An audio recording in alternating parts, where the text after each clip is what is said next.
Okay, the meeting is live. Good afternoon, everyone, and welcome to this meeting of the Ad Hoc Jobs Committee for September 22nd, 2020. I'm Paul Krikorian, Chair of the committee. I'm joined by my colleague, Councilmember Bob Blumenfield, and Councilmember Harris Dawson will be joining us momentarily. But why don't we begin the meeting by giving instructions for those who wish to call in, and then we'll take the roll, and we'll then commence with item number 2. Thank you. Members of the public who would like to offer public comment on the items listed on the agenda should call 1-669-254-5252 and use meeting ID number 160-655-3266 and then press pound. Press pound again when prompted for participant ID. Once admitted to the meeting, press star 9 to request to speak. Very good, and why don't we go ahead and call the roll and establish a quorum, and then we'll begin with item number 2. Okay, Councilmember Krikorian? Here. Councilmember Blumenfield? Present. And Councilmember Harris Dawson. And Councilmember Harris Dawson is not here just yet, so we have a quorum of 2 members. Very good. Let's go ahead and call item number 2, which we'll take up out of order without objection. Mr. Chair, item number 2 is a verbal presentation from the Office of Finance and Economic and Workforce Development Department relative to streamlining outreach efforts. Very good. Thank you. And who do we have presenting from the Office of Finance and EWDD? So good afternoon, council members. My name is Jackie Rodriguez, and I'm the Assistant Chief in the Business Advancement Team. And I believe we have Monica McKnight on the line for Office of Finance. I'm the Business Tax Liaison for the Office of Finance. Good afternoon. Good afternoon. So, Monica, is it okay if I start? Yes. Great. So I'll give a brief overview. In the last meeting, we talked about what we've done as a team to streamline the efforts of marketing. After our last committee meeting, we did issue out a survey to various departments. The survey is ongoing. We did give them about 3 weeks to respond, so we're in the middle of that. I will give kind of an update of that survey. We have gotten 6 departments who have responded.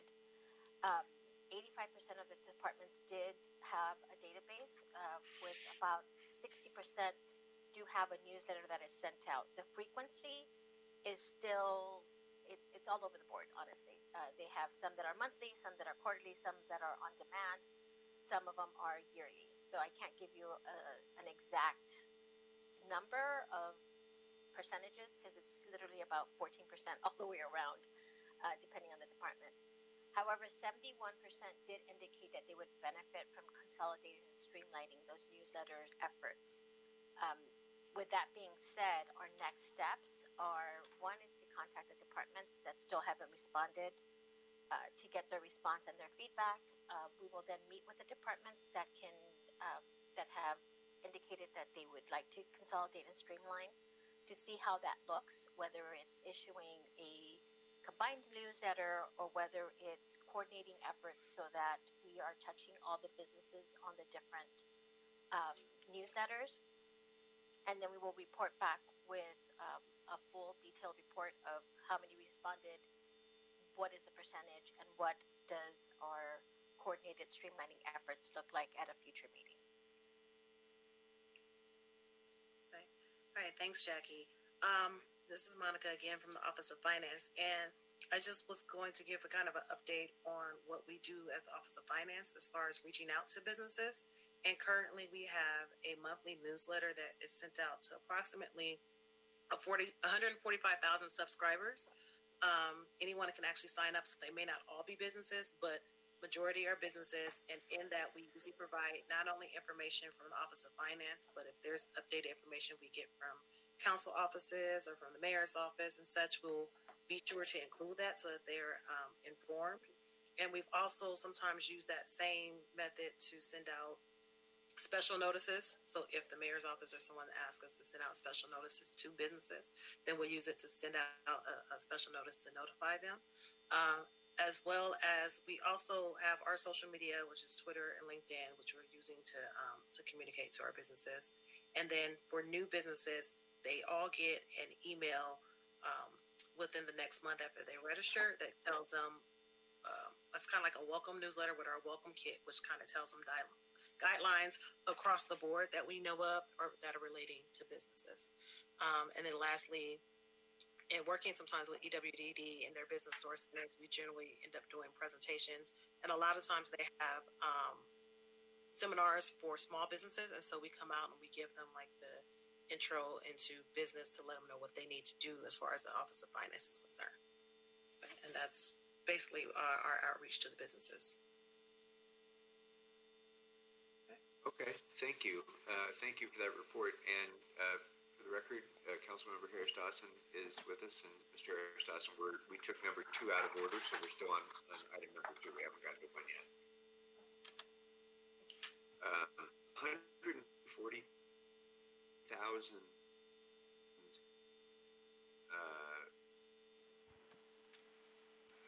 And Councilmember, I believe your audio is breaking up a bit.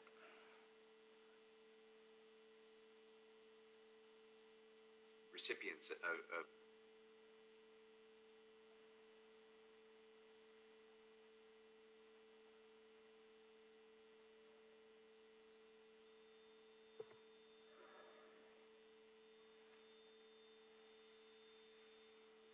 I just texted him and let him know it was cutting in and out. Thank you. Give us just a sec. Thank you.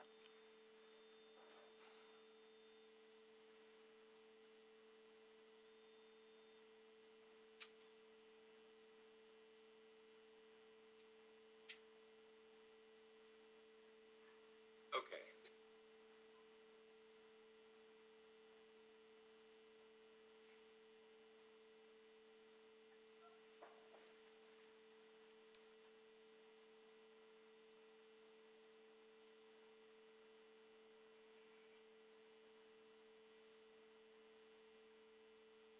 Okay, can you hear me now? Yes, we can. Yes. Okay, very good. What I was starting to say is 140,000 recipients of the Office of Finance's email list is actually more robust than I would have expected, and I'm really glad to hear that. How many current BTRCs does the city have? Oh, I don't know that number off the top of my head, but I know we have Oh. 100,000. Excuse me? I'm not sure that currently, I know we have a few 100,000. I don't have that number though off the top of my head. Well, and I'm glad that they each, as they apply, get a welcome email. Is there a requirement that in order to apply for BTRC, a valid email is provided to finance? No, it's not required, but majority actually apply online. And so as a result, they tend to give us their email address to get a response back from us online for those online applications. Okay, very good. I think I have always felt that that should be the baseline, that at least we should have a valid email address for every business so that we can do exactly the kind of communication you've described. So it sounds like we're getting there, and I appreciate that. What I was starting to say before my audio broke up was that we do have Councilmember Harris Dawson with us, and I was just trying to tell him that we are on item number 2, and we have not yet gone to item number 1. We took this out of order. Councilmember Kukorian, Yes. I did a quick search. We have approximately 448,000 BTRCs in the city of Los Angeles that are registered in the city of Los Angeles. Now, there could be Okay, more. It could be more that are not in the actual city. And that's the number that are current. That's the number that we have as current. This was part that we used for our emergency loan program. That's where we got the number. So yes. Okay, very good. Thank you. Members, questions? Mr. Blumenfield? Well, just why is there a discrepancy between the number of VTRCs and the number of people who get the finance newsletter? There's a 300,000 person difference. Yeah, so we just started last year sending out the newsletter, and so and some of these people have been in business for several years. So we only recently started collecting email addresses and started to use them for that purpose. And then also you have CPAs or business managers, and so they do multiple business tax certificates, and they'll use their email address. So sometimes it may be reaching a few more businesses because I know of a business manager who has like 400 businesses that they take care of. So I got you. So that's why. So we're sending it to everybody who we have an email address for. We just don't have email addresses for 3/4 of the unique email address for 3/4 of the right. And then they're also allowed to unsubscribe. I mean, it's an email newsletter, so unsubscribe. And then do we do outreach to get people to subscribe to BTRC stuff? On our website, there's actually a space like right on our homepage that asks people to sign up for updates and such. So that's pretty much where that goes. Otherwise, it's just off the application. Okay, I guess that's where, if we're really trying to target, if we're trying to make this the avenue, we could figure out some ways to target more folks besides just the way that they, when our first touch when they sign up for BTRC, there may be other ways that we can get the word out so that people do subscribe, because we want as many people on this list as possible, obviously. Right. And we can work with that with the other departments that responded to see if when they send out their next newsletters, if we can get them to subscribe to Office of Finance newsletters. We can coordinate that effort so that it's more across the board, and we touch as many businesses as we can. Yeah, and my other suggestion is just a lot of people get to the city through the 311 system, just to have somewhere in there as people are clicking around when they want to know about small businesses that they can click onto here and sign up. Okay. Mr. Harris Dawson? So, Mr. Rodriguez, you touched on another point that I wanted to ask about, which is now that we know that multiple departments have separate email lists and are sending out separate newsletters and so on, is there a way that we can correlate those lists to ensure that we have one combined list, first of all, but second, to ensure that everybody who is on those departmental email lists, in fact, has a BTRC and is registered with finance. It kind of kills two birds with one stone that way, that we do a better job of outreach, we have more uniformity, and also we ensure that everybody is paying their taxes who should be. I agree with you. We're going to coordinate that effort.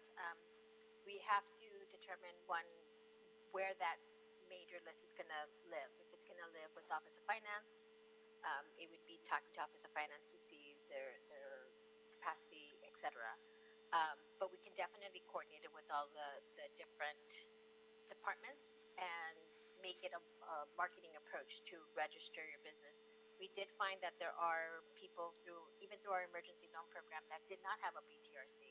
So we did invite them to register for one and give them the steps of how to register. Also to become current with their BTRC, give them the information that they need. So I do agree that there could be more made towards that effort, and we can definitely coordinate those efforts and report back to your committee. Yeah, and many, if not most, of our small businesses may very well find that they are exempt from having to pay a gross receipts tax. But having the BTRC still is a value, certainly to the city, but it may also be a value to them if we can do a better coordinated job of outreach so that the BTRC database becomes our principal means of communicating with businesses, so that when we do have programs that are beneficial to businesses, they're certain that they're going to be informed about them. So there are plenty of advantages to the businesses in ensuring that they're registered, whether or not they owe a tax obligation. Completely agree. Okay, anything else, members? Mr. Blumenfield. Just real quick, the other quick thing is that I know you guys do a lot by snail mail for the return renewals and all that stuff. So just that's another opportunity for folks. Make sure that on every piece of snail mail you have that as an option. Oh, okay. I'll put that down. Okay, and do we have anybody who has called in since the beginning of the meeting for comment? Mr. Chair, there are still no speakers on the queue. Okay, then we're going to go ahead and close public comment on both agenda items. And this is, I think, a receive and file item, so we don't need to call the roll for receive and file, right? No, this is a verbal presentation. Okay, so let's go ahead and proceed then to item number 1, please. Item number 1 is Andy. Okay. Sorry. Item number 1 is a motion relative to potential changes to the definition of small business for procurement programs based on gross receipts, including a survey of all local business enterprises, certified companies, primes, and subcontractors to obtain data on the average gross receipts from the businesses that qualify for this program. All right, thank you. And who will be presenting on this? Or is anyone presenting on this? Okay, do we have... One second.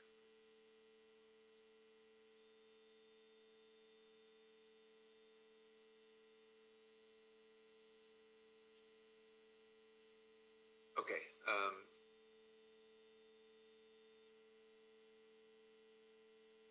so members, this is, we can take this up for discussion now, if you wish, but my recommendation will be to approve the motion and submit it to Budget and Finance Committee for further discussion there. But in the meantime, we can, I think, Mr. Hursthossen, you wanted to offer some thoughts about this, and I think we have staff here who can answer questions if you would like as well. So why don't you go ahead, Mr. Hursthossen? Thank you, Mr. Krikorian, and thank you for taking this out of order. Let me get through traffic to get here to this meeting. But this is something that I'm very happy to see come forward. As folks know, I've been one who's really pushed for local workers, local businesses, to the extent that we can provide opportunities for them. Also want to just highlight Mr. Krikorian and Mr. Price on this matter. Really don't have any greater champions for small businesses on the council, and the two of you have significant expertise. So I'll defer to you on the point that I want to make here, and the addition that I would like to make to this motion. In as much as cities like Los Angeles, big cities, are called on to bear a disproportionate share of the cost of making the economic engines of our economy go. Look at the economy of the United States, it's really driven by big cities. When it comes time to make sure those cities run properly, it falls disproportionately on the city itself. And as a result, one of the things we do as a council and as a city is we go to our businesses and we ask them to help shoulder that burden. So whether it's homeless housing or an extra regulation that you have in the city that you might not have somewhere else, in in order to make sure the whole thing rolls out, we go to them first and we ask them to help. And so I think when we go to specifically businesses in the city and economic enterprises in the city. And so I think when we have programs like this, we got to look at folks in the city as well. And I know when we say local, the local means LA County, which, we live in the biggest county in the United States in terms of people and almost in terms of land mass as well. So that represents very far-flung areas and cities that don't have the regulatory burden and tax burden that you have when you do business in the city of LA. And so in recognition of that, I want to ask that we also look at what it would mean to make this program apply specifically to cities, to businesses in our city, or to have a staggered set of benefits or staggered set of outreaches. So there's one set of things that we do for businesses in the city and another set of things that we do for businesses in the county. And if I'd love to hear further discussion on that, but if folks feel like they can make that a part of what we hear back, I would love to have a conversation with the full council about it. Thank you very much, Mr. Harris-Dawson, and I think you're spot on, and I would love to hear the report back include different options that we may have to be able to focus benefits particularly on those businesses that reside within the city.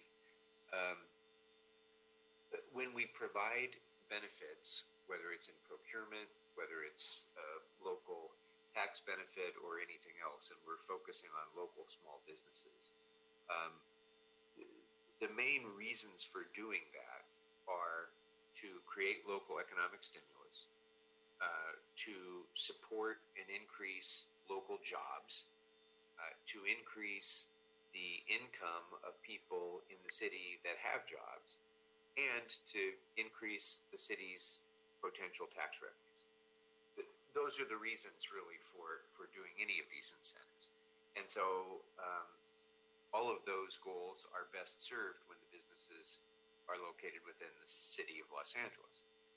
To some extent, they're also served even, if there's regional impact, because we have, folks who live in Los Angeles but work in Vernon, or who, live in Santa Clarita but come to work in the San Fernando Valley.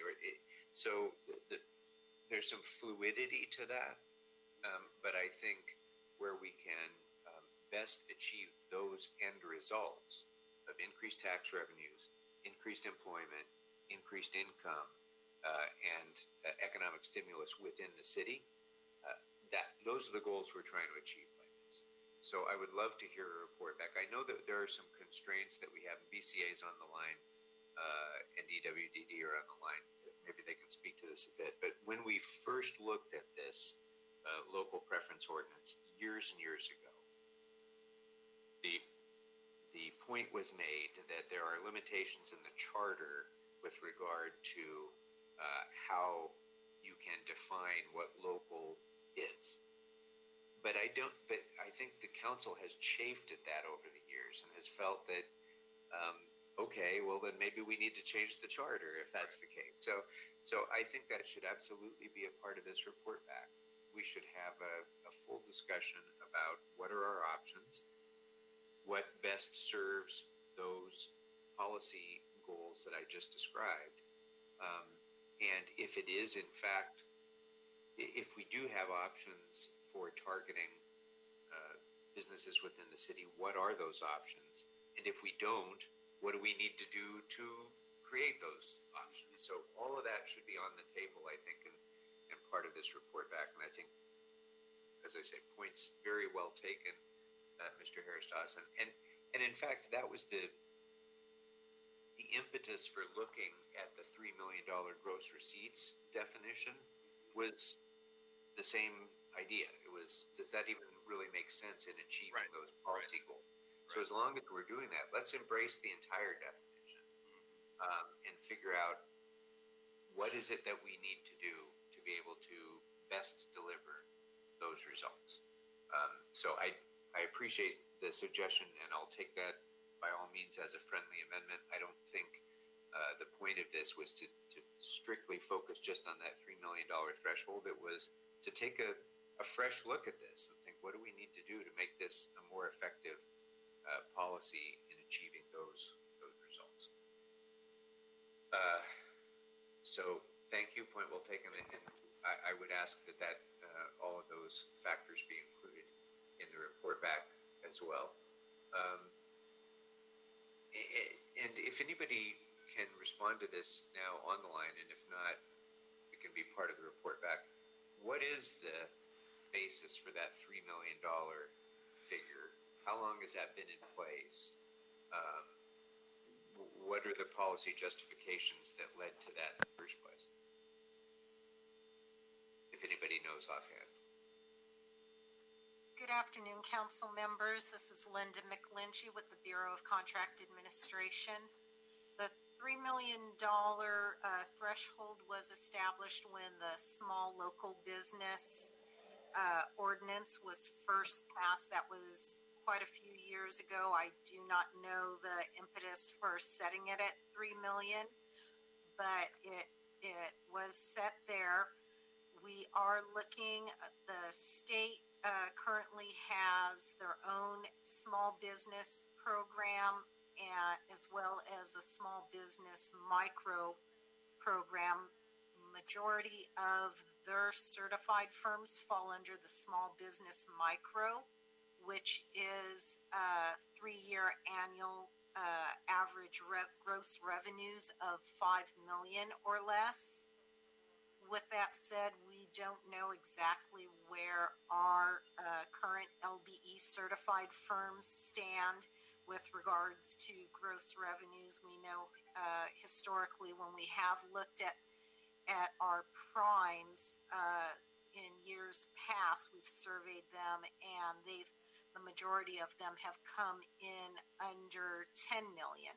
So we felt that the best thing to do is to look and actually see where our local businesses fall.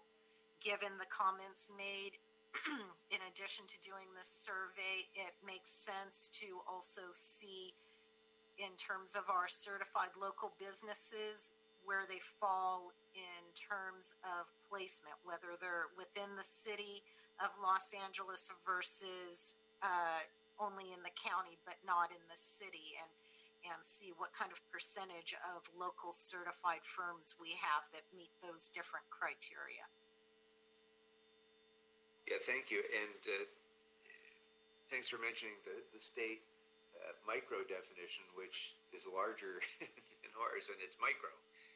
So that's, I think as we're moving forward towards having a more consolidated certification process across government jurisdictions too, and making it easier for businesses who are certified for one agency in government to essentially have reciprocity with certification in others.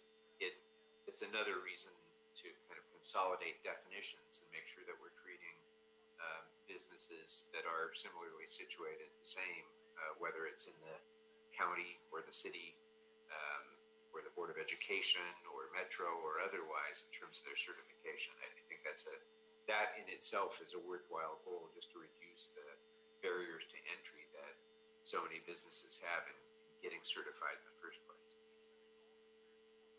Mr. Blumenfield, do you have questions or comments? First, just amen to both of what you said. But it's also interesting, if it was a really long time ago that we came up with this definition, I mean, in 1975, if you took $3 million, that would be worth $15 million today. So it may just be a matter of, adjusting for inflation, but whatever we come back with, we should have some sort of inflator on it so that it's actually, the meaning of the definition stays with the times and doesn't diminish over as inflation would diminish any value. Yeah, and I think that should be among the proposals, the recommendations that come back. And there's at least two ways we could do that. One would be to simply have an automatic adjustment that's issued each year by EWDD that says, or BCA, that says that, you know, CPI has gone up by X percent, so the threshold has gone up, or do that every few years. Another way to do it would be to have a regularly scheduled check-in with the council to see what the council wants to do in terms of adjustment. But something needs to be baked in so that we don't just set a threshold and then forget about it for 20 years and then realize that it's woefully low because of inflation. If I may, council members, obviously we'll include that in our report back, but I would like to point out that, as you said, in terms of certifications across different jurisdictions, if we are looking at doing an annual review and potential increase in the threshold, that may contradict other jurisdictions and their certifications and acceptability. That's a great point. So it might end up making more sense to have a built-in council review process every 2 years, every 4 years, something like that, so that we can assess what other governments, the entities are doing, and try to act in parallel with that. Okay. Much more to discuss when we get the reports back on this. Anything else, members, that you'd like to discuss at this time? And I did get actual language from Councilmember Harris Dawson's office. Would you like me to read that in as a recommendation? Please, thank you. Yeah, the recommendation would be that the CLA be instructed to report on altering the definition of small businesses to encompass businesses that are only located within the city of Los Angeles. And I would just add to that, and to make additional recommendations to maximize the benefit to jobs creation, income within the city of Los Angeles, and economic stimulus, and tax revenues for the city of Los Angeles. Got it. Okay. Anything else, members? All right. Very well. Then the recommendation would be to approve the motion as amended just now, and then to submit the motion to the Budget and Finance Committee for discussion and approval. Council member, can you hear me? Yes. This is Jaime Suarez with the City Attorney's Office. And I know you mentioned it earlier, but just, whatever report comes back, there has to obviously be a discussion regarding changing the charter. If the direction the council wants to go to is to focus on city small businesses, because as you know, the charter would only allow for preference to state or county located businesses. Right. So just thank you for the reminder. But again, the point would be to get recommendations back so that the council knows what its options are, and if it requires, I guess my point is, and I want to make sure everyone is clear on this, my point is, whatever the charter limitations may be, that doesn't make our discussion, that doesn't end our discussion. That's just the beginning of our discussion. Sure. Because if we determine that it's better policy to do otherwise, despite charter limitations, then we will take the necessary steps to change the charter. So that's I think where this discussion needs to go, rather than just shutting it off at the outset because of the status quo of the charter. So appreciate the reminder, but the only step we're taking right now is to get those recommendations back, and then we can determine a course of action from there.